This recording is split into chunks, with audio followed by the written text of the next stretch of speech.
Good afternoon, everyone. I am Dr. Payal Sakar, first year resident from Central Hospital, Gandhinagar, Ranchi. A 70-year-old male patient residing in Ranchi presented to a hospital with bilateral visual impairment over the last 3 to 4 months. The patient was apparently healthy 4 months back. You are not audible. Kindly bring your mic to and developed diminution of vision for the past 3 to 4 months. It was insidious in onset and painless and progressive in nature. It was associated with lack of sleep and anxiety, no history of pain, redness, watering, photophobia or floaters in the eye.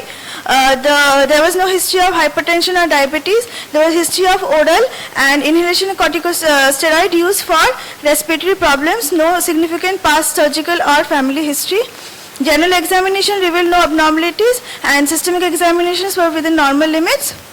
Ocular examination, facial symmetry, external face, head posture, ocular position was normal, ocular alignment was central, unaided vision in the right eye was 3/60 and 2/60 in the left eye, ocular motility was full and free in all directions of gaze in both the eyes, pupillary reaction was round, regular and reacting to light in both the eyes, admixture was normal. Eyelids was flat in both the eyes, conjunctiva and sclera was normal in both the eyes, cornea was clear with anterior chamber normal in depth and content, and iris was normal in both the eyes, pupil was round, regular and reacting. Post-directed examination, pupil was 8 mm size, lens showed nucleus curiosity of grade 2 and anterior vitreous was clear.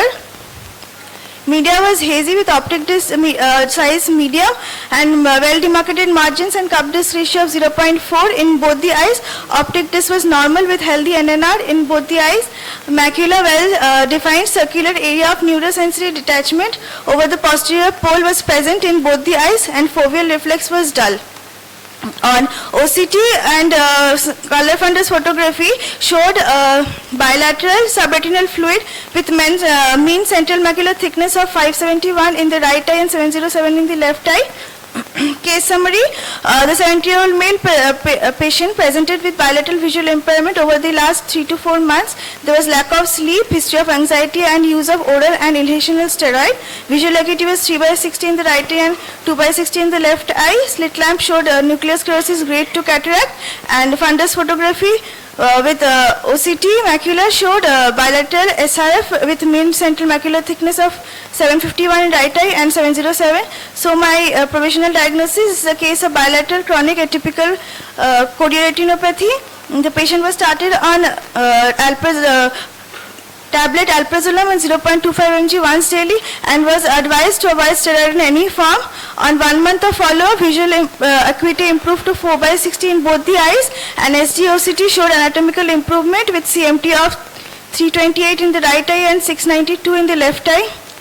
On 1 month of follow-up, visual acuity further improved to 5/60 in both the eyes and improving to 6/60 with pinhole.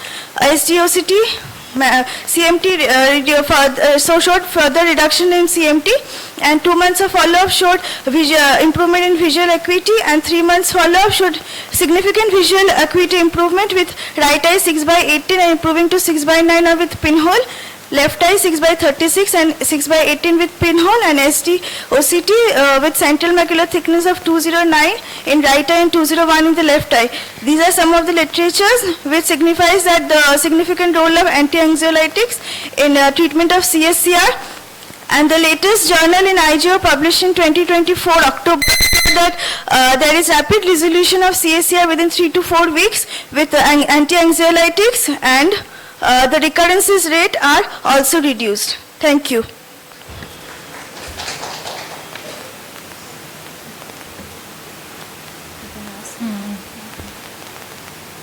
Also, so you have not done angiography?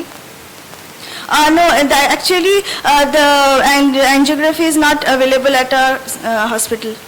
Otherwise, for the audience, you can tell what we find in angiography in CSR. What findings we usually see in FFA findings in CSR? There will be focal leakage. There is smokestack appearance and smokestack and ink dot blot appearance. Ink blot pattern. So why you are telling it is atypical?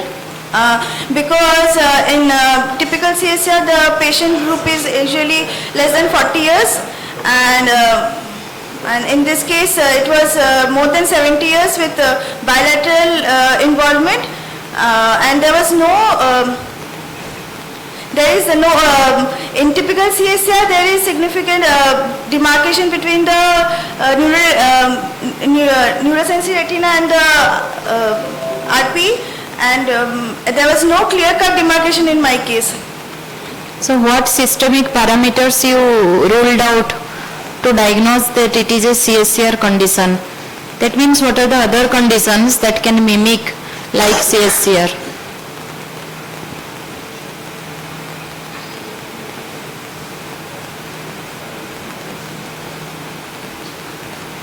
Okay, CNV.